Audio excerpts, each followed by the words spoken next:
Hey everyone, so today's case is going to be about a young girl and her unsolved abduction. There's not a whole lot of information about this case. It happened back in the 80s, and they don't know if she's still alive. They haven't found a body. They don't have really any suspects. They have a license plate number because there was a witness to her abduction, but they really don't have anything else. They really have no answers.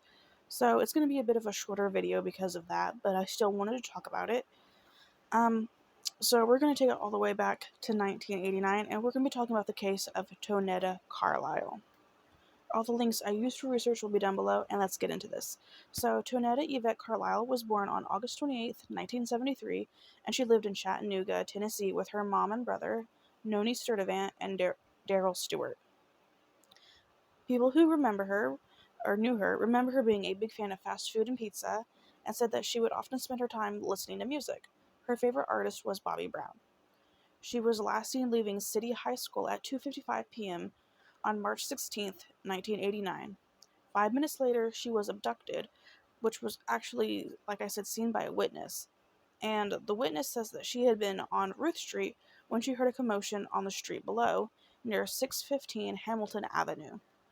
And on the screen, I will have a photo. It's a Google Maps photo of basically what she would have taken from the high school to Hamilton, so you could see like how far away it was, and basically where the area where her abduction happened.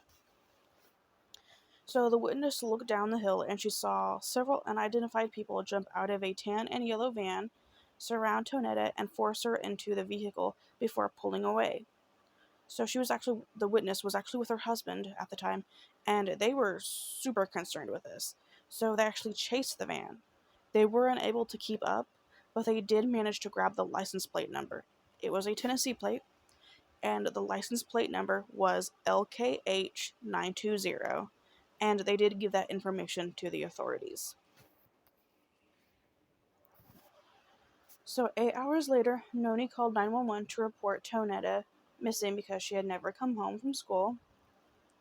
But unfortunately, the call about the abduction that the witness made and the report about her being missing from Noni, they were not going to even be connected until 2 days later when police realized that Tonetta lived half a block away from the abduction site. The license plate was eventually connected to a man named Jeffrey Jones, who was a convicted rapist who served 8 years for rape and sexual assault and was released a year before Tonetta was kidnapped. So, the day that the police actually went to go speak with him, they would find him dead in the van. The cause of death was suicide as a result of carbon monoxide poisoning. He did not leave a note. After finding the van, over 300 police officers, bloodhounds, deputies, and volunteers would search the area around Jeffrey Jones's apartment complex, but they found nothing. So, like I said, I don't know if I said this, there isn't really much information about her whereabouts, but there are numerous rumors and all of that kind of stuff. So, some of the rumors being that Tonetta had been forced into prostitution and was taken to California, having fallen victim to the trafficking network, but the police were unable to find a connection that she had even left the state. I don't know how they would know that. I'm not quite sure, but apparently they said that she was unlikely to have been taken from the state. There were supposedly numerous sightings of her across the country, including in Minnesota, where people thought they saw her at supermarkets. There was also an unconfirmed report that she was seen at a housing project in Chattanooga. Um, and since she has went missing, NCMEC, or the National Center for Missing and Exploited Children, have released at least 2 different age progression photos of her, which I will have on the screen. So, in August of 2019, Chattanooga DA announced that the police would be reopening her case because it was cold. It had been cold previously. And he said that some theories had been eliminated, but he didn't say which ones, and that the focus had moved more to Jeffrey Jones, as in, like, they're kind of leaning more towards him as being the person who did this. DNA samples were taken from Noni and Daryl in case her remains were found. So, what does Noni believe? Noni believes that Jeffrey killed Tonetta and buried her daughter in an undisclosed location.